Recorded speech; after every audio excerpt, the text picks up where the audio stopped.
Kui see kõik on tuulikuid täis, siis on selge, et see häirib mind niimoodi, et ma ei taha siin elada. Terendav majanduskriis pole sugugi juhuslik. Üha selgemaks saab, et see kriis on Euroopa riigijuhtide endi kätetöö. Selle taga on viimaste aastate ülihoogne rahatrükk, majandust rappinud koroonameetmed ja fanatismini küündiv rohepoliitika. The government's inaction on climate change is a deficit. Kuni Ukraina sõjani polnud Euroopa astunud mingeid samme, et oma sõltuvust Venemaast vähendada. Jäädi rahulikult istuma torujuhtme otsa. Tänases saates harutame lahti kriisini viinud saatuslikud otsused, kui ka mitmed tegemata jätmised. Viimased 10 aastat on täiesti maha visatud aeg Eesti ühiskonnas. Aga tegelikult meil ei ole plaani. Tuleb vaadata, et majandus meil kummuli kukuks.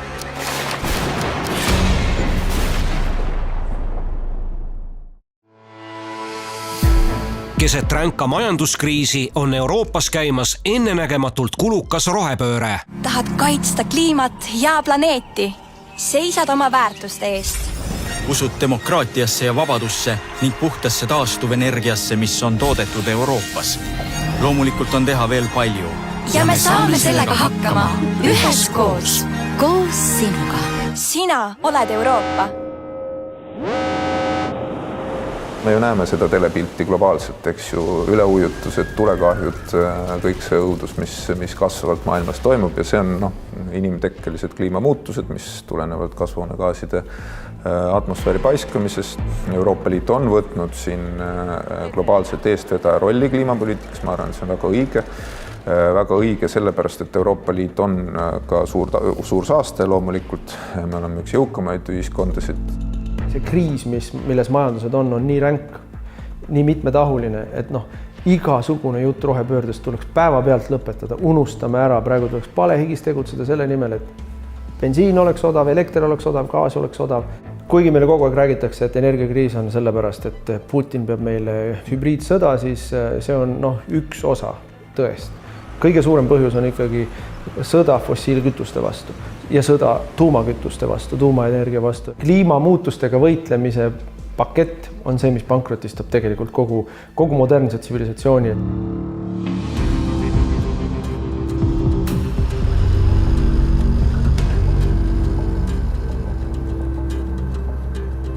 Arvi Hamburg on pikaajalise kogemusega energiavaldkonna tippspetsialist, kes on juba aastaid hoiatanud, et kiirkorras fossiilkütustest loobumine põhjustab tohutu energiadefitsiidi ja kallinenud energiahinnad. Me oleme ennattempos sulgenud tuuma- ja fossiilkütusel olevaid jaamu, oleme forsseerinud maksumaksja raha tuulikute ja päikesepaneelide peale, mitte juhitava tootmise peale. Puudujäägi oleme arvanud, et saab katta Venemaalt tuleva gaasiga.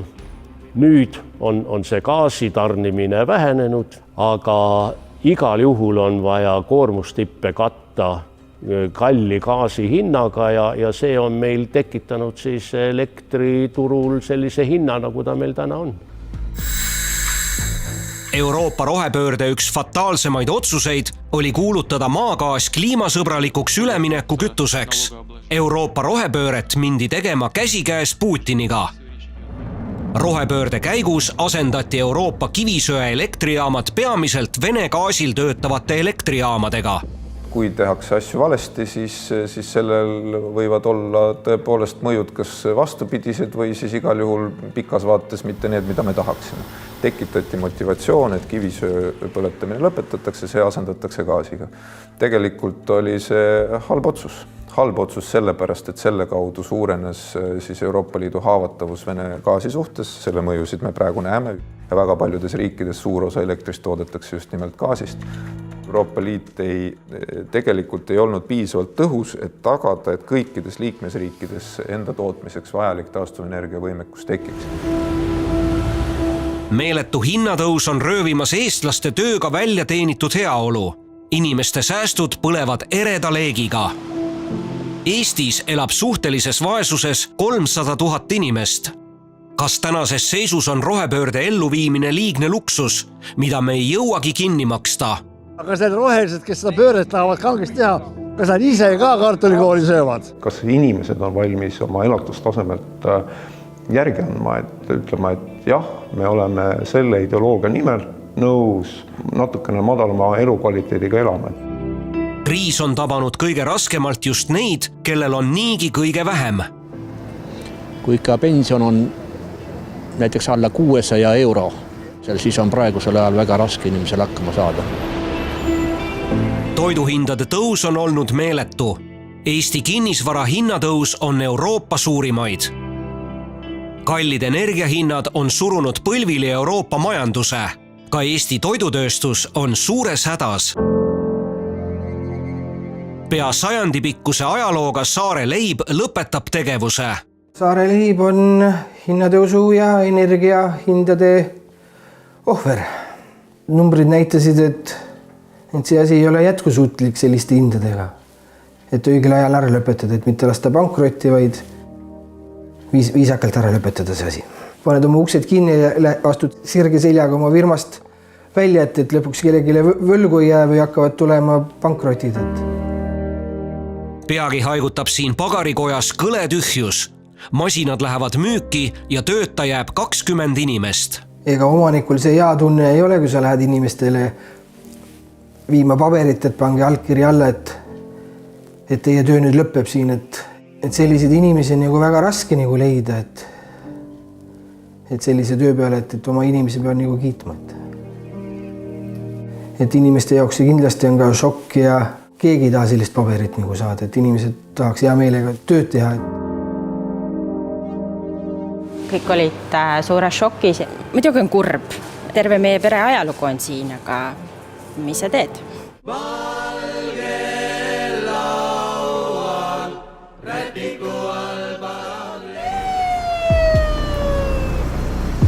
Saare Leib ei ole üksik juhtum. Kogu Euroopa ettevõtlus on raskes seisus. Energia on kõige alus. Moodne tsivilisatsioon ei saa toimida ilma odava ja küllusliku energiata.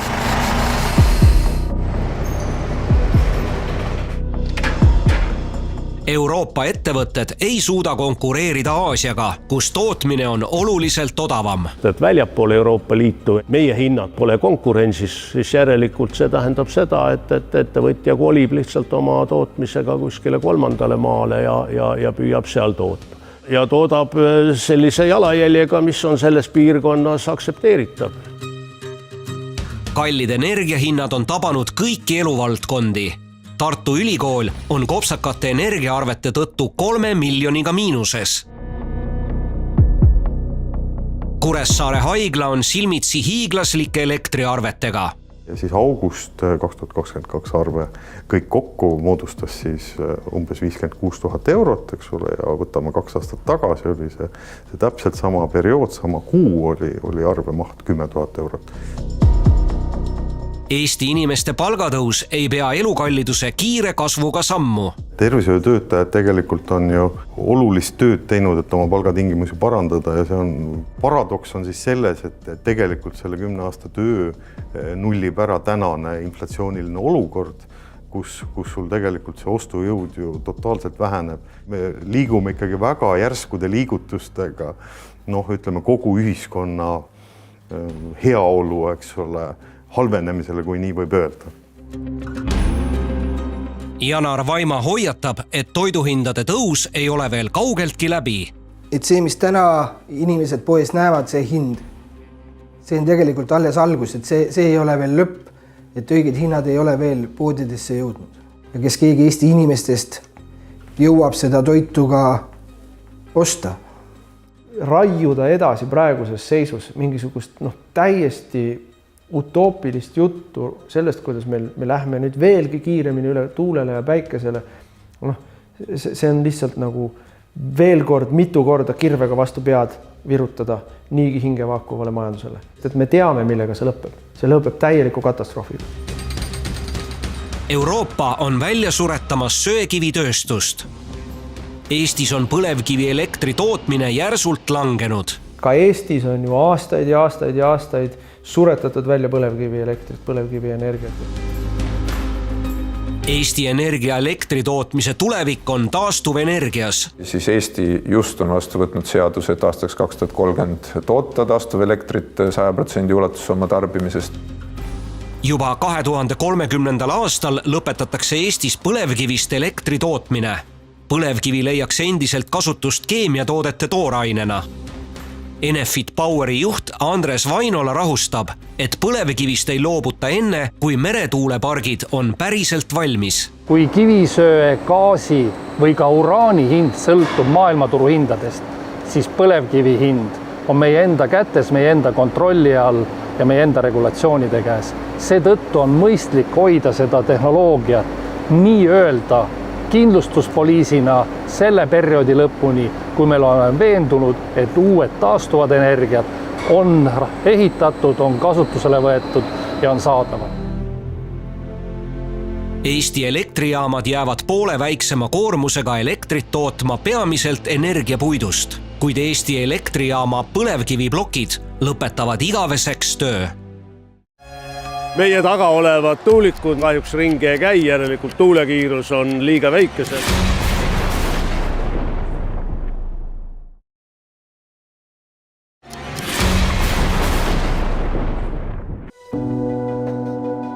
Juba lähitulevikus on suur osa Euroopa tossavatest elektrijaamadest kinni pandud ja üha enam sõltume päikese ja tuule oludest.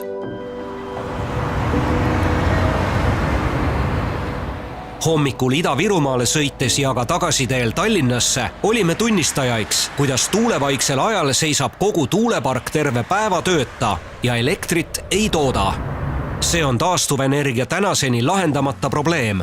Kust saada elektrit siis, kui tuult on vähe ja päike ei paista?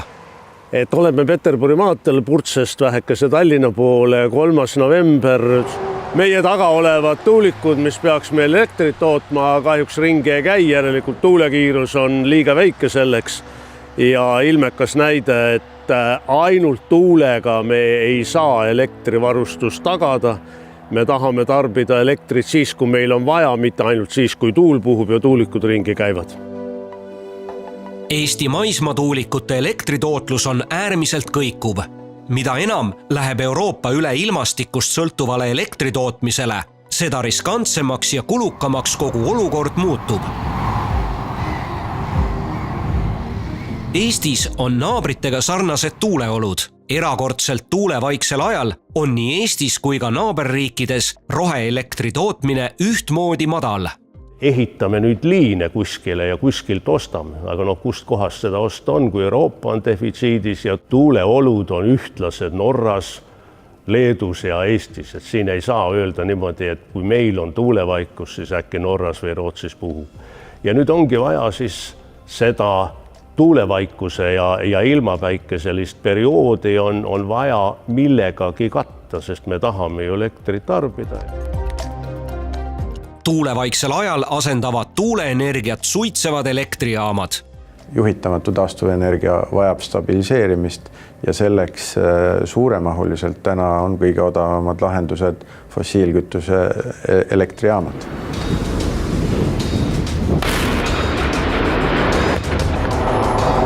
Kuid tulevikus on paljud neist päästvatest elektrijaamadest lõpetanud tegevuse. Saksamaal käib hoogsalt vanade söejaamade lammutamine. Seega tekiks olukord, kus tuulevaiksel ajal lihtsalt ei olegi piisavalt elektrit ja tulemuseks oleksid elektrikatkestused. Elektrijaamasid peaksid asendama võimsad salvestuslahendused. Selliseid tehnoloogiaid aga täna veel olemas ei ole. Ja salvestusvõimekus, ükskõik kui palju me teeme, jääb igal juhul ju väiksemaks. Nüüd, kui me mõtleme nüüd salvestusest, salvestuse mahud on väikesed, salvestamine on kallis. Seetõttu on vaid päikesele ja tuulele üle minna võimatu. Puuduvad salvestustehnoloogiad, kuhu elektrit pikemaks perioodiks varuda. Meil on vaja, me räägime Euroopas, et meil on 2-nädalaseid vaja selliseid aukusid katta. Nii et sellist võimekust, salvestusvõimekust, et 2-nädalase aukusid katta, lihtsalt ei ole olemas. Ja jääb jälle sama küsimus tuleb, et meil on vaja juhitavaid võimsusi. Salvestuslahenduste väljatöötamise kallal käib arendustöö. kuid toimivat lahendust pole veel üheski riigis. Samas, kui maailmas, Euroopas näiteks arendatakse välja need targad energia juhtimise ja energia salvestamise lahendused, siis loomulikult ka ülejäänud maailm võtab nad omaks. Ebastabiilset tuuleenergiat hakkame juba lähitulevikus salvestama elektriautode akudele. Läbi sellesama elektriauto laadija on siis tulevikus võimalik nendel hetkedel, kui elektrit toodetakse tuulest ja päikesest elektrisüsteemist palju, laadida see üleliigne elekter siia samma auto akusse ja siis, kui on vähem tuulikute ja päikese tootmist võtta, siis sellest samast elektriautost ja anda elekter võrku tagasi. Ja mis kasu sellest inimeses on? Väga lihtne. Selle eest saab raha. Otsene majanduslik kasu. Elektriautod lahendavad aga ära vaid osa probleemist. Tuulevaiksel ajal saab elektriautode akudest elektrit võrku suunata vaid lühikese perioodi ja siis on akud tühjad.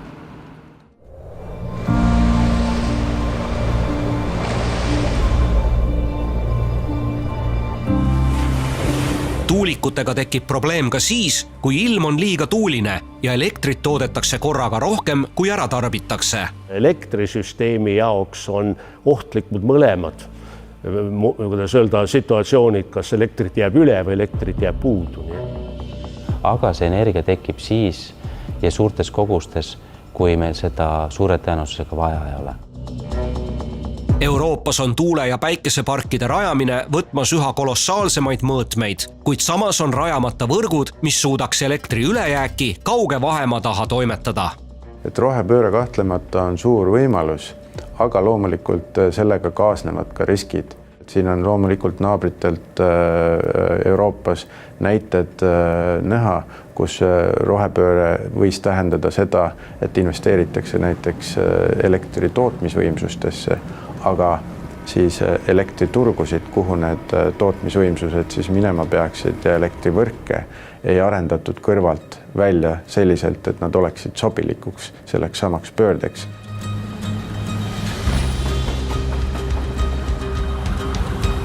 Suurbritannias ja Saksamaal tuleb üha rohkem ette olukordi, kus väga tuulisel ajal toodetakse liiga palju roheelektrit ja võrgud on ülekoormatud. Võrkude kokkukukkumise ärahoidmiseks tuleb tuulikud seisma panna. Suurbritannias tekitatakse tuulikute seiskamisega tarbijatele aastas üle miljardi naela lisakulu. See lisakulutus makstakse kinni elektriarvega.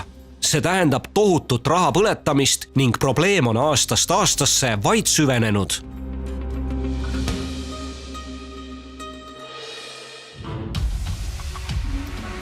The renewables are cheap. We have much cheaper energy, like for example the renewables. Rohepöörde mesimahusat müügijuttu saadab lubadus odavast elektrist. Tegelikult kaasnevad taastuvenergiaga otsesed ja kaudsed kulud, millest tihti ei räägita. Võrkude arendus vajab suuri summasid. Need investeeringud kajastuvad elektriarvel. See ei tähenda ainult, et me peame rajama uusi tuuleparke ja uusi päikeseparke, vaid sellega kaasneb võrgu ümberehitus, on vaja uusi ülekandeliine, on vaja uusi alajaamasid, rääkimata siis salvestusvõimekuse rajamisest, rääkimata sellest, et meil on vaja tagada ka võrgus kindel sagedus. Peame arvestama, et sellel on tohutu kulu. Elekter saab minna ainult kallimaks. Kõik saab minna ainult kallimaks.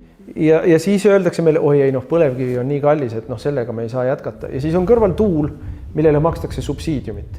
Et see ei ole adekvaatne hind, sellel ei ole mingit pistmist sellega, et on tegelikult odav. See kulu ju pannakse kõik kuhugi mujale, see läheb meie võrgutasusse ja muide stabiliseerimiskulu on Eesti Energia elektri hinna juurde pandud ja see kulu on mujale pandud ja siis öeldakse, et see mujal, see koht on kallis, aga siin tuul on odav. Ei ole. Ja kõige sellega samaaegselt peab jääma veel alles ka juhitavad võimsused ehk Narva jaamad, sest et alati ei ole tuult ja päikest. See on nagu topelt kulu tekitamine. Any new oil expansion is a death sentence for the future. But the most important is acceleration, scaling up in renewable energy.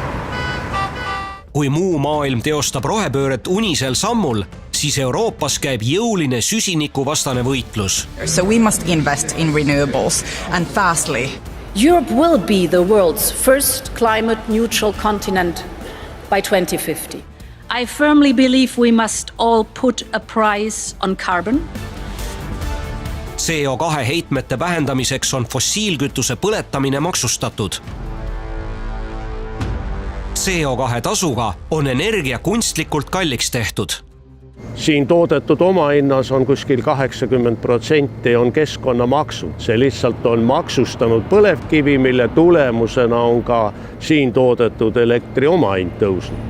CO2 kvoodi näol on aga tegemist käteväänamise taktikaga, mille eesmärk on tappa fossiilkütusel töötav majandus.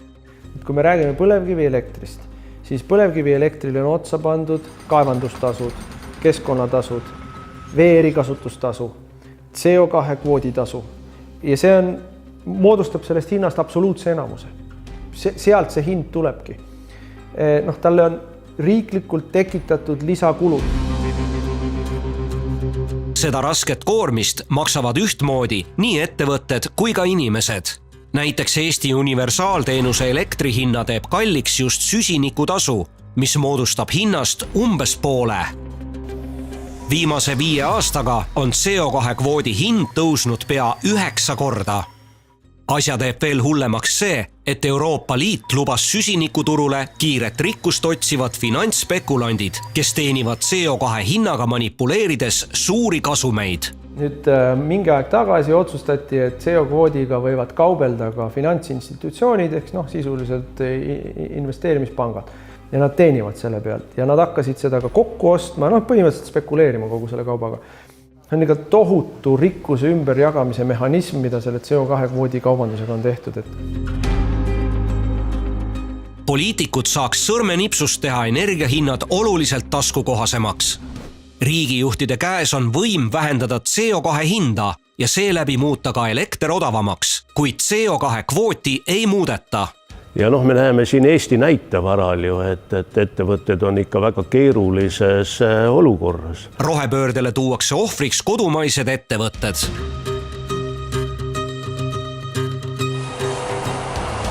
Eriliselt raske on Euroopa energiamahukal tööstusel. Puitmassitehas Estonian Cell on Eesti suurim elektritarbija. Koroonakriisi tõttu tekkis ettevõttel 10 miljoniline kahjum.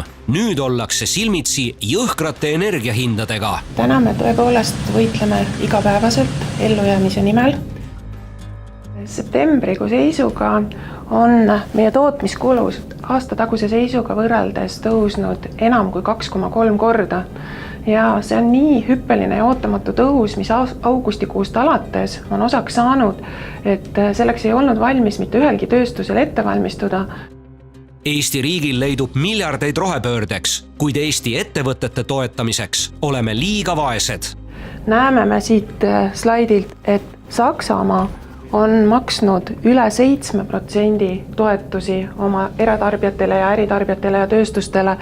Enamus Euroopa riikide toetused energia tarbimise või energia ülekulu jaoks on enam kui 2% sisemajanduse koguproduktist ja Eesti leiame siit rivi lõpuosast 0,5%-ga.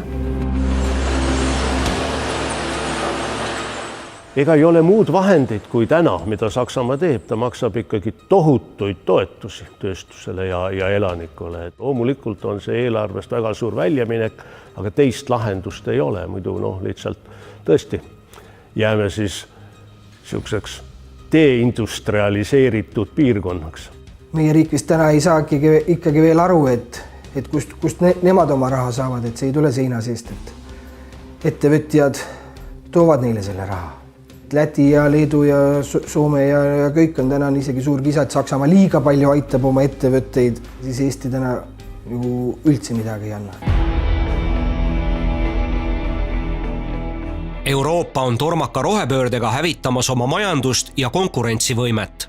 Samal ajal suurendab ülejäänud maailm oma süsinikuheitmeid ja toodab odava energiaga. Me peame ka seda teadma, et Euroopa kogu CO2 emissioon maailma emissioonist moodustab siis 6–8%. Sellega kindlasti ka nulliks viia see, me muidugi maailma kliimat ei paranda. Nüüd Küsimus tekib see, et kes on see eeskuju näitaja. Maailma kõige suuremad saastajad Hiina, India ja Venemaa ei ole oma CO2 heitmeid vähendanud. Hiina energianälg üha kasvab ja seetõttu on nad fossiilkütuste kasutamist hoopis suurendanud. Eelmisel aastal kerkisid maailma kõikidest uutest söejaamadest lausa pooled just Hiinas. Hiina parteipealiku sõnul on kõige olulisem, et energia oleks odav ja kättesaadav. Rohepöördest tähtsamana nähakse vajadust end mitte ära hävitada. Kas Euroopa peaks rohepöördele lähenema sama kainelt nagu Hiina?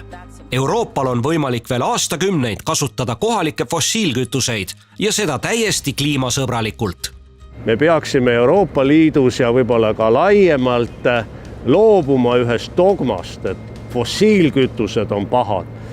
See on natukene imelik lähenemine. Me peaks ütlema niimoodi, et me ei taha atmosfääri emiteerida CO2 või mingeid muid gaase. Ja siit tulebki siis nagu ülesanne, et mitte põlevkivi ei ole vaja sulgeda, vaid põlevkivi tootmisprotsessi on vaja puhastada, teha keskkonnasõbralikumaks, puhastada atmosfääri heiteid. Euroopa fossiilkütustel töötavate elektrijaamade süsinikuheite saab kinni püüda. On meil ka mitu alternatiivi.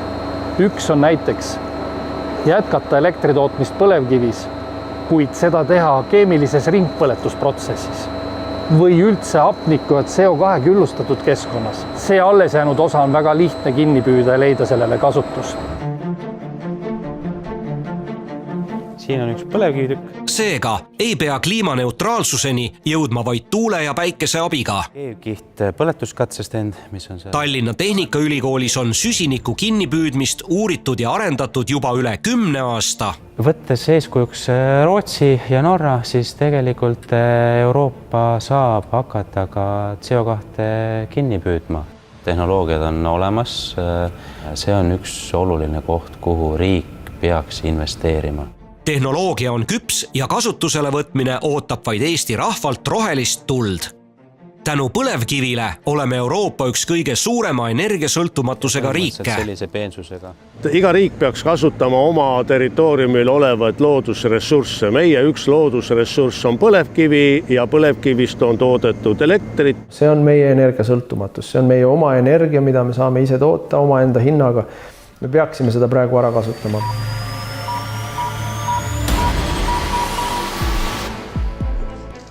Miks me siis ei ehita põlevkivijaamasid ümber rohelisteks? Miks nähakse peamise lahendusena just päikese- ja tuuleenergiat? Eks neid filtreid kasutatakse ka.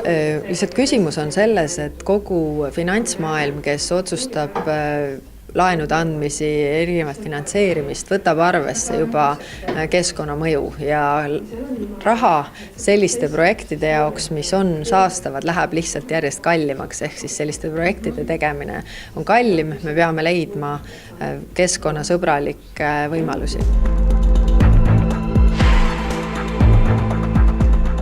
Rohepöördega pannakse liikuma hoomamatud rahasummad. Kogu maailma rohepööre läheb erinevatel hinnangutel maksma 100 kuni 250 triljonit $. No government has those sorts of sums. Marshal the strength of the global private sector to direct tens of trillions of dollars by 2030.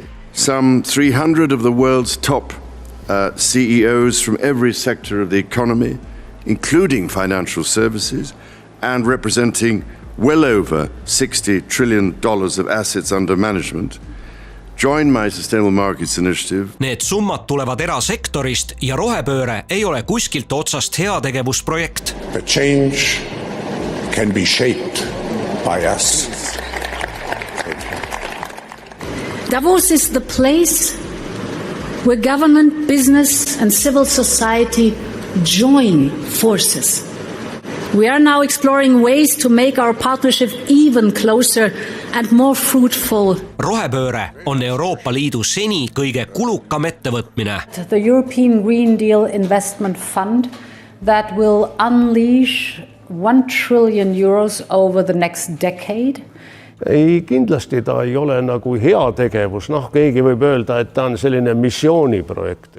Loomulikult ettevõte peab ja saabki kasumit nüüd, et kus see raha nagu ikkagi tuleb, et eks ettevõtjad püüavad ka ikkagi seda Euroopast külvatavat raha ja ega see niisugune missioonitunne on ka üks tore asi, aga kõigepealt on ikka niimoodi, et kui kuskilt raha tuleb, miks mitte sellist raha siis püüda.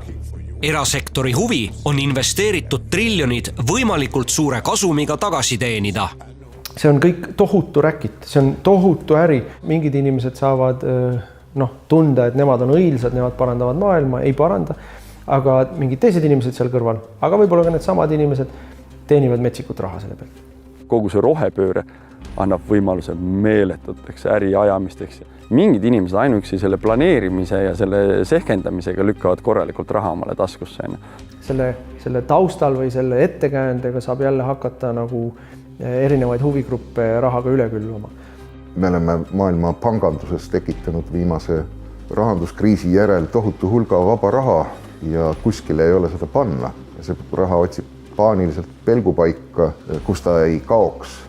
Nüüd on suurepärane võimalus siis kasutada seda rohepööret ära, muuta see rohepööre sisuliselt rahapöördeks või rohepesuks ja tekitada olukord, kus siis on võimalik investeerida sisuliselt kõik võimalike rahvusvaheliste soodustuste ja riiklike garantiidega hiigelkallitesse projektidesse, nii nagu need megaprojektid siin on.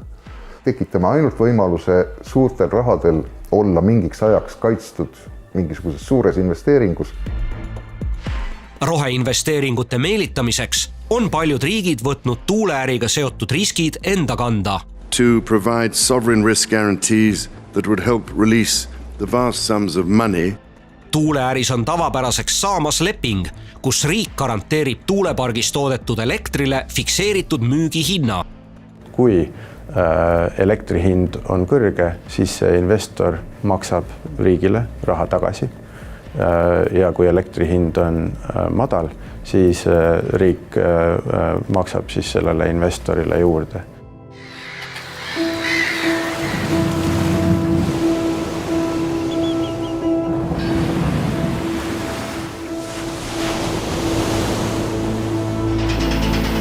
Erasektori röögatu tuuletööstuse projekt on hoogsalt käima löödud ja Euroopa mereala ehitatakse tuuleparke täis.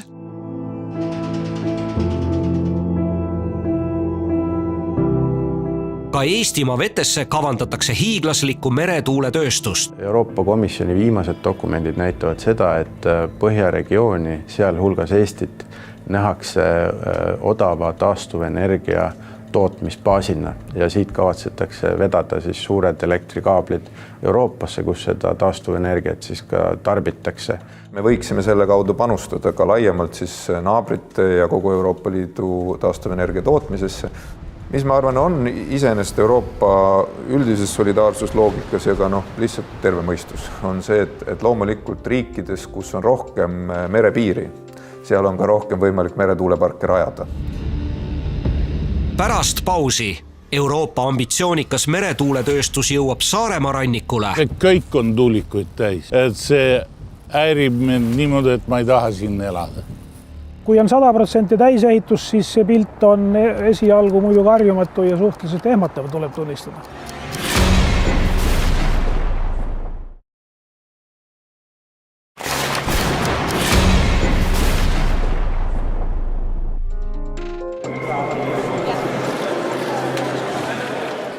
All of us share a vision of making the North Sea a green power plant and to develop a strong integrated green energy system.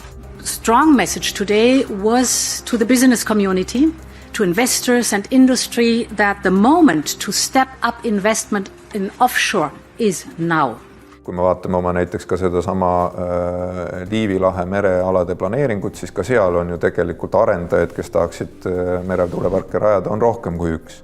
Aga ma loodan, et sel korral tõesti Euroopa Liit siiski need plaanid viib rakenduslikuks, et tõepoolest need eesmärgid saaksid saavutatud. Nutikalt käitudes osutada teistele sõpradele teenuseid, mis tegelikult meie jõukust nagu kasvatavad.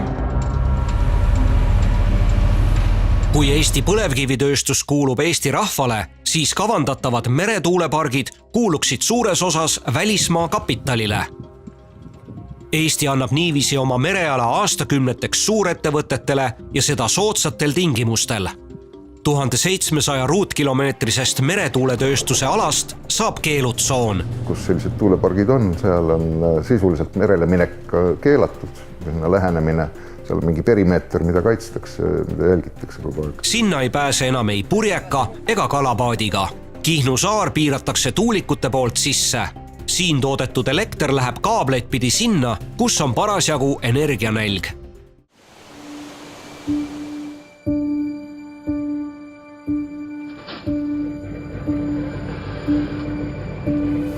Meretuulik on Virtsu sadama maismaa tuulikust 5 korda kõrgem. Eesti meretuulikud saavad olema 300 meetrised ehk sama kõrged, kui on teletorn. Teletorni kõrguseid meretuulikuid on Eestisse võimalik rajada kuni 600. Euroopa ambitsioonikas meretuuletööstus jõuab Saaremaa rannikule.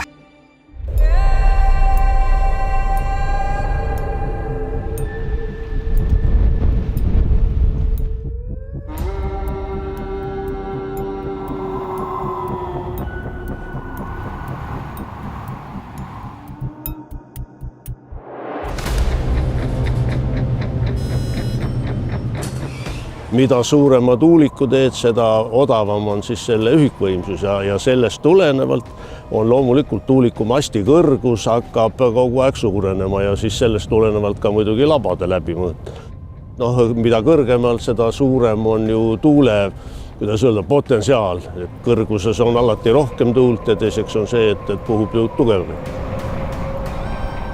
Meretuulikut ja nende kõrgus 300 meetrit, me oleme siin kuskil poole peal, veel pane siia pool otsa, et eks nende kõrgus ikkagi tekitab ühtepidi sellist võib-olla vaatepilti ja teistpidi, et kui panna selline kõrgus, teletorni kõrgus merre, siis me nagu võiksime võrrelda, aga ainuke vahe on see, et teletornis ei käi midagi ringi, midagi ei mürise, tuulikutel käib ringi, nii et teletorne võib merre panna ja see häirib vähem kui tuulikud.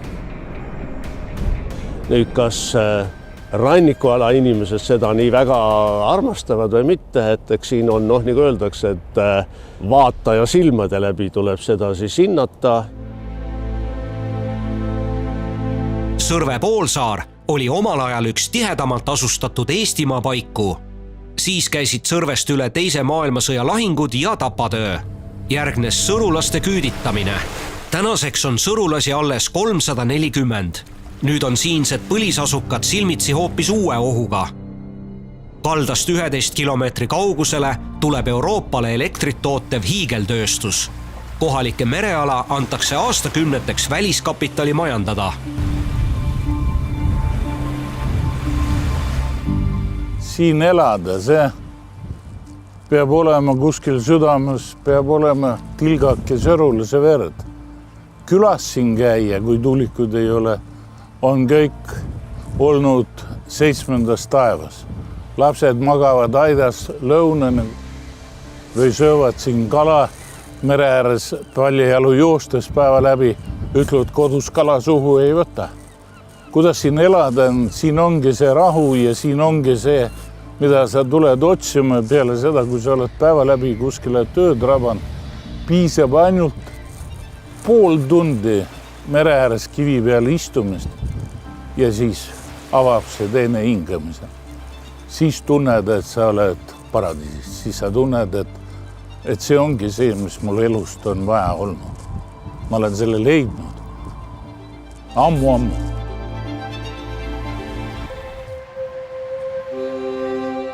Nüüd, kui siia minu selja taha tuleb nii palju, kui silm ulatab, see kõik on tuulikuid täis, siis on selge, et see häirib mind niimoodi, et ma ei taha siin elada.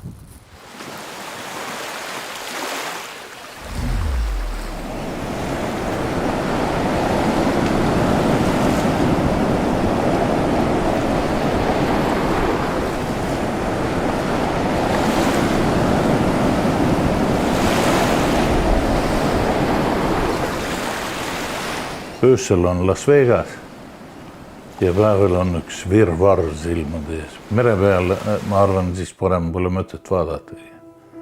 Kõik vilgub ja särab ja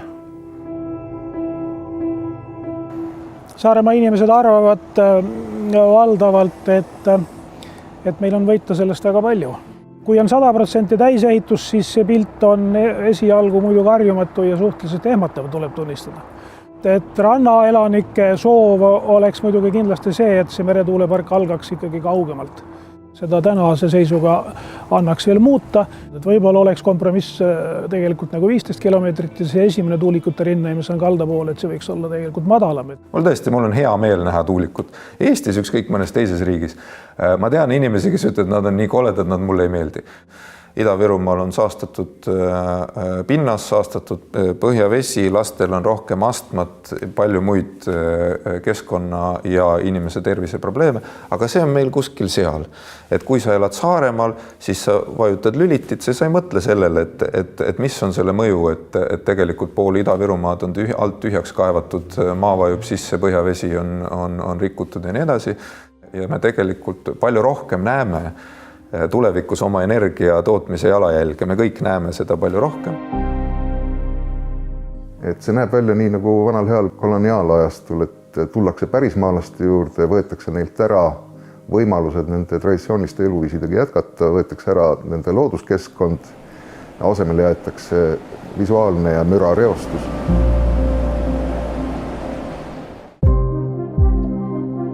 Euroopa visioon on ühendada riigid võimsasse supervõrgustikku.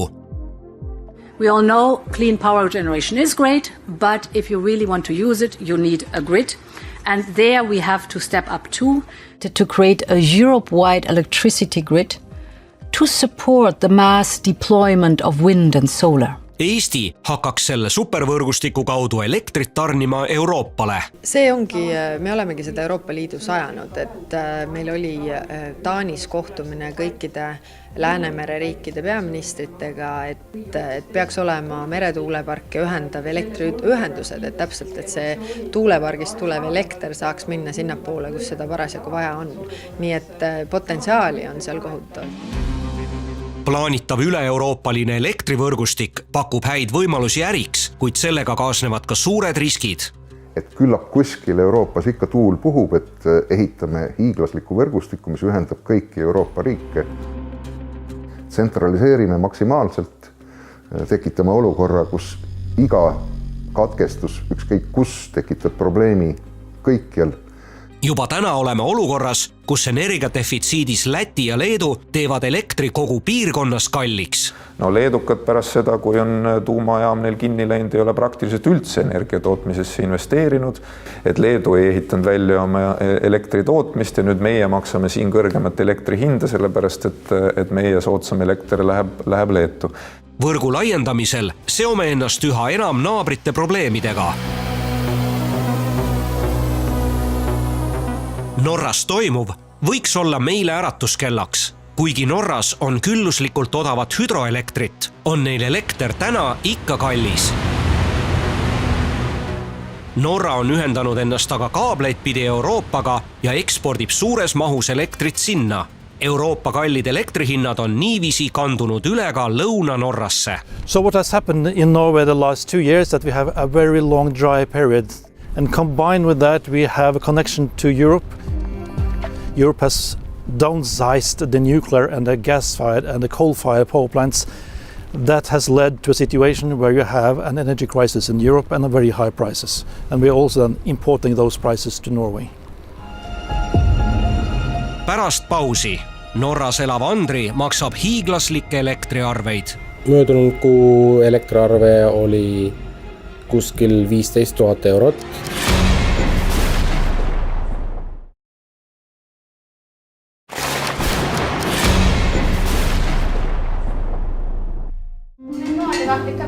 Saaremaalt pärit Sigrid ja Andri on oma pereelu sisse seadnud Norras. Nad peavad siin à la carte restorani.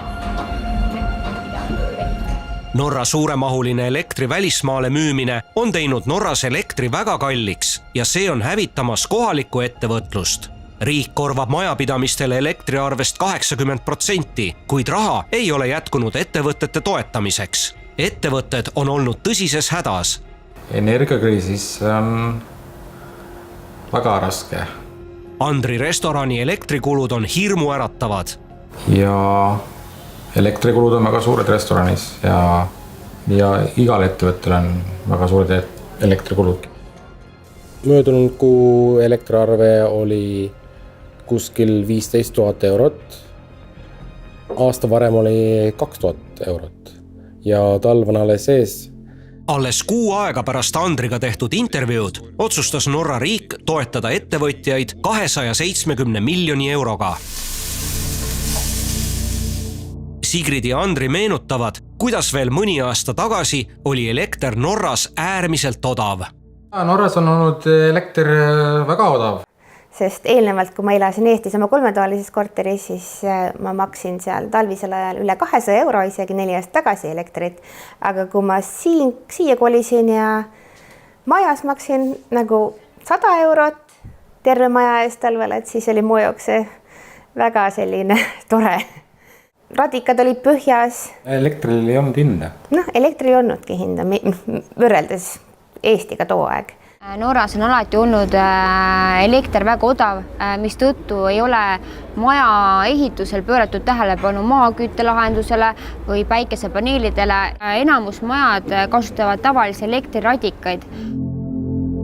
Välismaale elektri müümine on toonud kaasa kogu elu kallinemise. Ja see aasta nüüd ostsime kamina lihtsalt selleks, et odavamalt läbi natuke saada. Väiksem tüdruk tuli koolist koju, ütles, et emme, duši all käimine maksab peaaegu 3 eurot, pane vahepeal vesi kinni, kui sa käid. Et isegi lastele nagu koolis räägitakse sellest päris palju, kuidas kõik on kallimaks läinud ja et tuleb kokku hoida. Norra kõige suurimatest meediaväljaannetest saab lugeda artikled, kuidas suured pered on mures arvete maksmise pärast. Norra on elavaks näiteks, kuidas energianäljas naabrid teevad ühises võrgus elektri kalliks. Nii võib supervõrgustik ka eestlaste jaoks tähendada veelgi kõrgemat elektrihinda. Kokkuvõtvalt võib öelda, et Euroopa rohepöörde elluviimine tähendab suuri riske ja tohutuid väljaminekuid. Rohepöördega on juba täna ilmnenud rida probleeme, mida oleks pidanud ette nägema. Euroopa senine energiapoliitika on olnud enam kui konarlik ja täis ebaõnnestumisi. Roheideoloogia tõttu on Euroopa igal aastal vähendanud kodumaist fossiilkütuste tootmist ja aasta-aastalt on imporditud energias suurenenud. See on igal pool niimoodi, et vaatad sellist riiki nagu Holland, millel on tohutud gaasivarud maa all, aga nad ei kasuta neid, vaid impordivad elektrit. Täpselt samamoodi Põhjamere nafta- ja gaasimaardlad juba aastaid ja aastaid ei ole võetud kasutusele uusi maardlaid, ei ole investeeritud nende olemasolevate maardlate kasutusse. Kodumaine, nii-öelda brittide kodumaine energiatootmine kogu aeg väheneb. Et sellel ei ole mingit pistmist sõjaga. See, et siis ennast iga aastaga järjest rohkem ja rohkem pandi sõltuvusse imporditud energiast, kusjuures kõige suuremas osas siis ikkagi Venemaalt imporditud energiast, loomulikult paneb sulle õudse põntsu, kui siis vaenlasteks osututakse või kui sõda lahti läheb ja need kraanid läbi lõigatakse. Aga see puudus on tekitatud juba varem. Euroopa energiakriisi üks peasüüdlasi ongi ülikallis maagaas. No üks väga selge möödalaskmine, millest me oleme aastaid rääkinud, on see, et on ehitatud oma energiapoliitika väga palju sõltuvusele Venemaast. Seda hinda me maksame kõik. Gaasikriis lausa hüüdis tulles. Meie selle eest hoiatasime, nüüd on need tagajärjed käes. Venemaa puhul me ei räägi mitte ratsionaalsetest majanduslikest kaalutlustest, vaid energia kasutamist geopoliitilise relvana. Ja loomulikult seda oleks pidanud ette nägema. Maagaasi hind on viimase paari aastaga tõusnud pea 10-kordselt. Kui 2019 aasta gaasiarve, terve aasta oma, oli sama suur kui 2021 aasta detsembrikuu gaasiarve, et selles mõttes nagu sa maksid terve aasta gaasiarve ühe kuuga ära, et jäi ju tegelikult Euroopa energiapoliitika tegijatel 2 võimalust gaasi ostmisel. Üks oli siis torugaas Venemaalt ja LNG veeldatud kujul maagaas laevadega kuskilt Aasiast. LNG on olnud alati kallim. Euroopa on sõna otseses mõttes iseenda suurim sabotöör. Et Eesti rahva vanasõna, et munad ühte korvi. Donald Trumpi kurja kuulutav kõne on saanud reaalsuseks.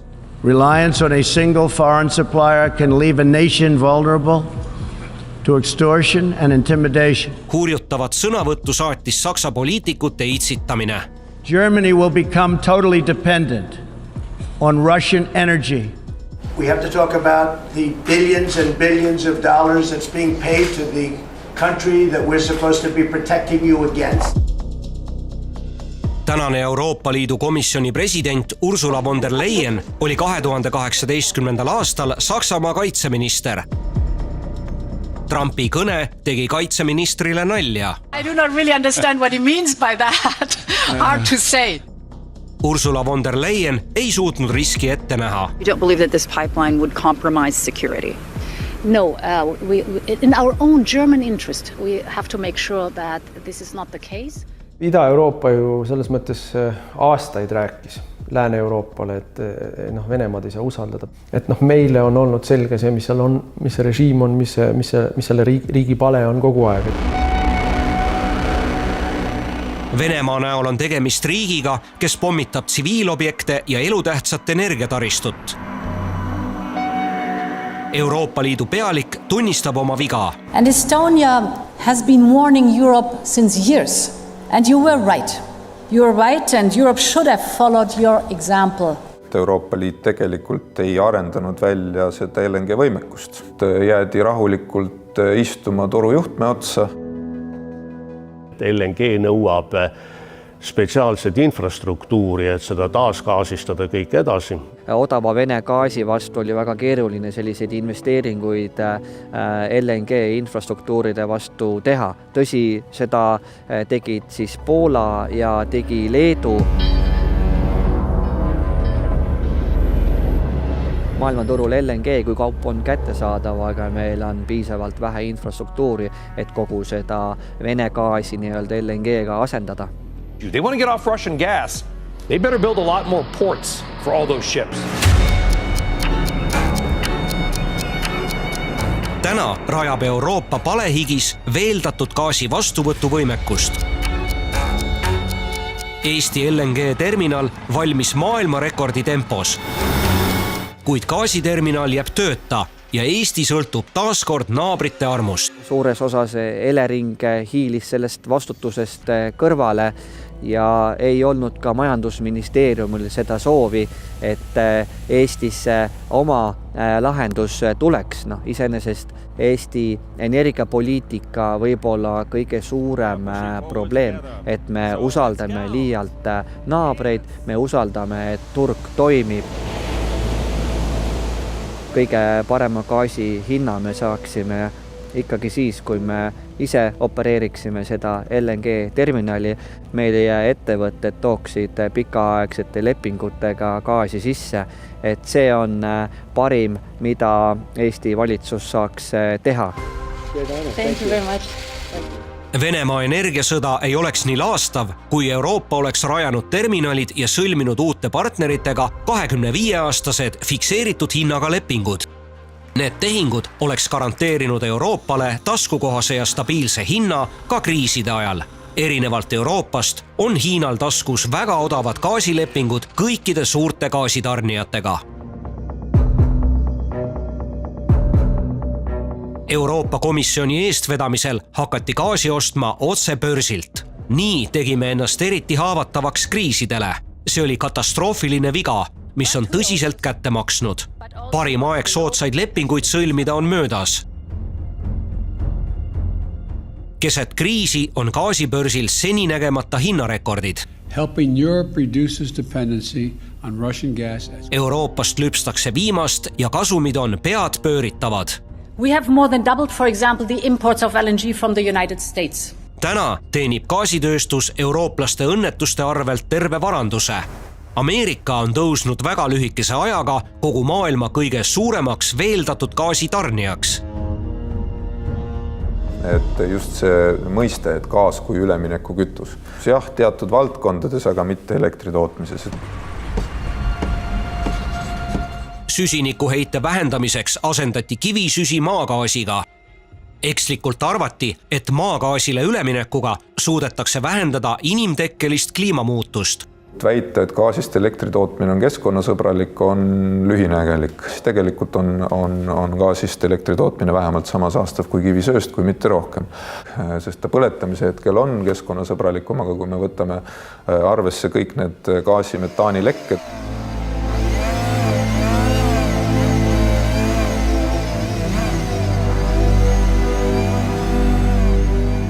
fossiilkütusele on leitud sobivaks alternatiiviks Euroopa metsad. Nüüdse kliimapoliitikaga soodustatakse Eesti metsade ja elurikkuse hävingut.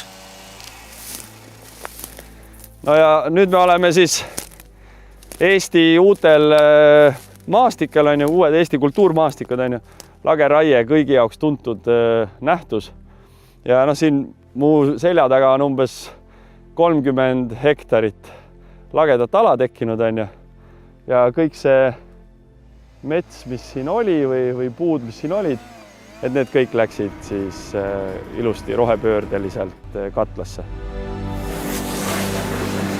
Kivisöe ja põlevkivi asemel põletatakse Euroopa elektrijaamades energiapuitu. Rohepöörde ideaal peaks olema loodushoid, selle sõna kõige laiemas mõttes. Euroopa rohepoliitika on aga täis vastuolusid.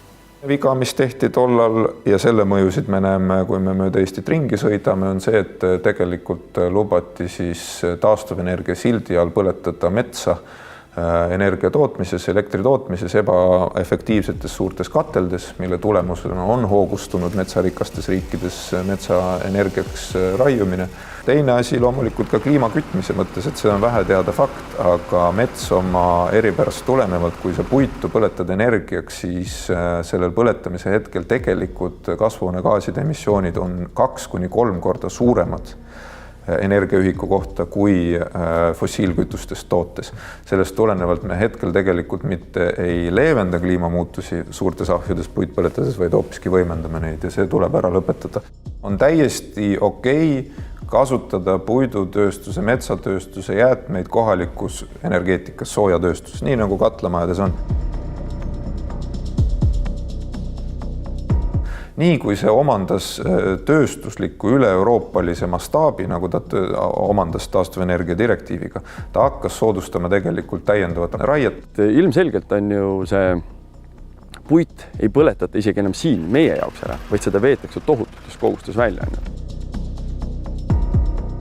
Eesti metsamaterjaliga köetakse Euroopa elektrijaamasid. Eestist on saanud Euroopa suurimaid puiduenergia tootjaid ja eksportijaid. Eesti see metsamajandamise intensiivsus on nii suur, et viimase 5 aastaga on välja raiutud 1750 ruutkilomeetrit Eesti maad. See on 4% Eesti maismaapindalast.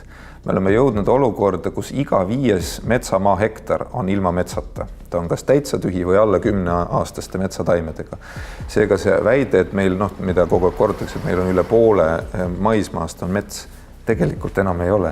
Et me oleme jõudnud, me ju seda kõik ju näeme, et seda siis tihti naeruvääriseks, et see on teil seal linnainimeste emotsionaalne argument, sõidate seal, vaatate auto aknast. Et kui ikka iga 5 metsamaa hektar on paljaks tehtud, siis on ikka midagi väga valesti.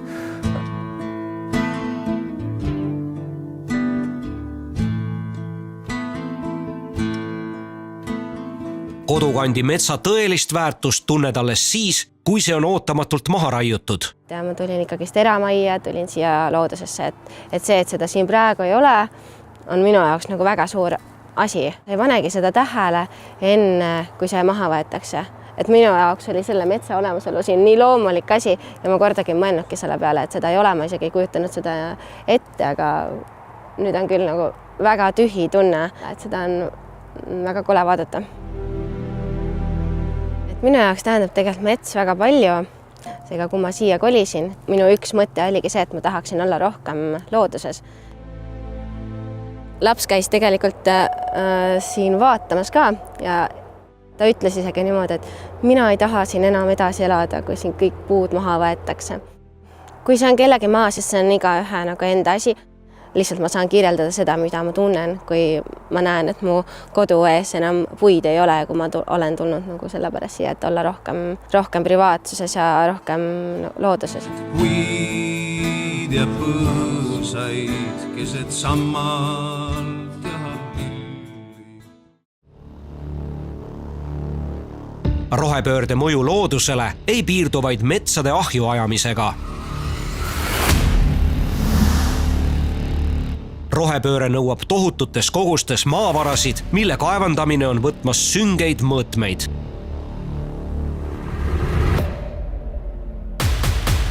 Oleme märkinud kaardi peal ära need maad, kus me siis tegelikult tahame neid muldmetalle, kus me tahame üht või teist komponenti.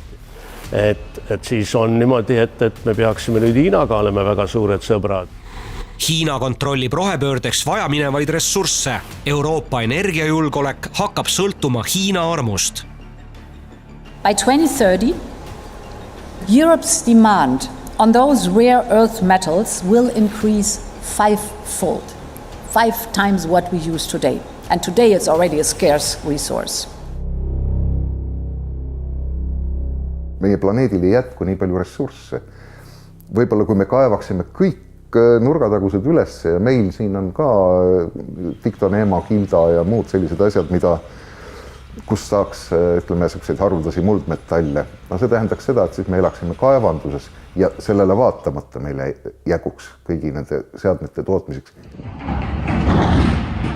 Kui isegi esimese ringi jaoks jätkus, 25 aasta pärast on vaja uusi ehitada. Selleks ei ole mitte mingisugust plaani. Ehk siis, kui me läheme seda teed praegu, sellise suurtootmisega, siis me tegelikult lõikame oma tulevikku ära. See on kõige jubedam, et me sisuliselt rohepöörde nime all tapame rohepöörde. See petlik nimetus taastuv energia tekitab kujunduse, nagu need tuulikud taastuksid kuidagi. Ei, nad tuleb utiliseerida ja praegu siiamaale ei ole mitte mingisuguseid ideid selle kohta, kuidas neid taaskasutada.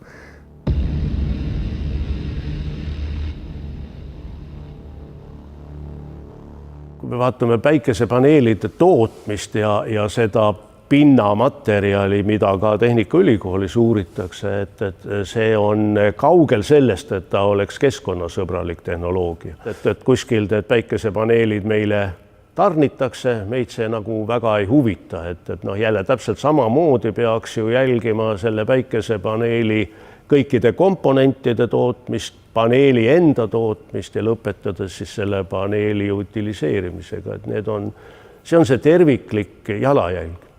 Rohepöörde kontekstis kasutades ära Hiina jalajälge, mis selle sama nagu päiksepaneeli tootmiseks on kõrge, toome selle siia ja ütleme, et see ongi rohepööre või näiteks see sama kütuste, nagu biokütuste kasutamine. Mingi sõik palmisaartele, kõik nad on nagu õli palmide all istandusi täis. Kas see ongi siis rohepööre või? Kusjuures nagu palmiõli jalajälg on oluliselt kõrgem kui näiteks meie põlevkiviõlil. Jalajälje vaba elektritootmist ei ole olemas ja siis on küsimus, et kui suur see jalajälg on. Keskmine tuulik siis teenib tagasi oma selle heitmete bilansi poole aastaga, aga töötab 20-30, võib-olla rohkemgi aastaid. Et ikkagi, jah, on jalajälg, jah, ka selleks kasutatakse materjale, jah, on küsimus, kuidas neid pärast utiliseerida, aga on ka küsimus, kuidas me pärast utiliseerime väga paljusid teisi asju, mida me tarbime ja prügimäele viime, sealhulgas ka ohtlikke jäätmeid.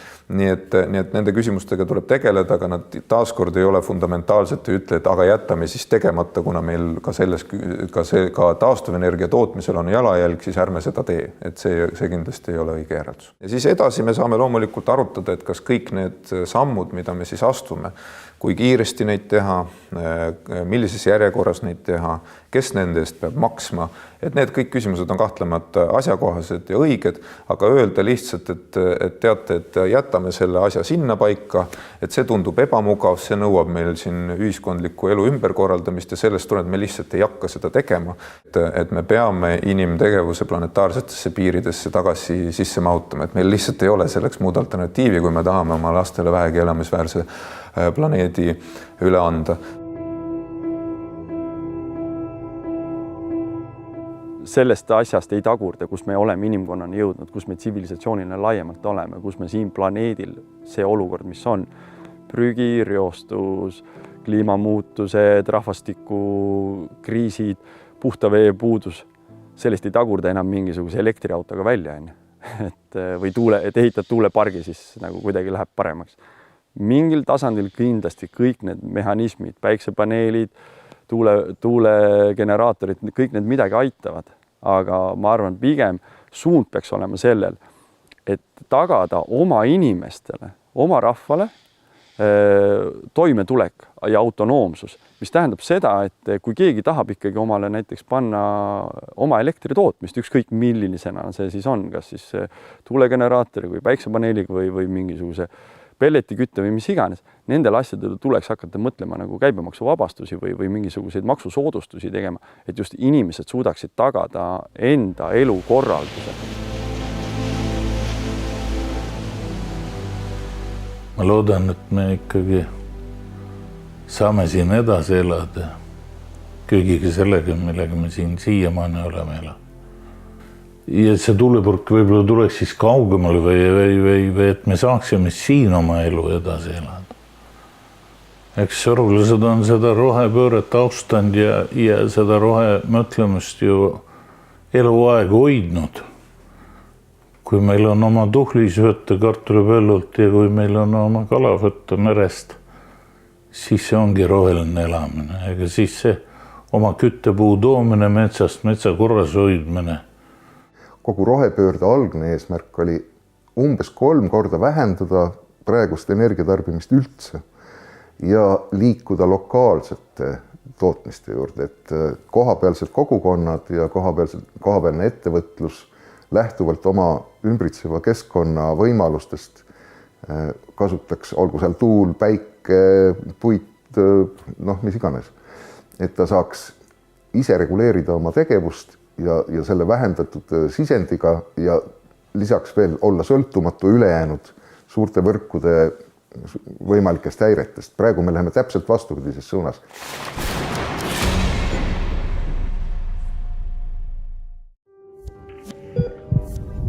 Lähed välja, levitad viirust. Järgmisel kolmapäeval analüüsime koroonameetmete laastavat mõju inimesele ja majandusele.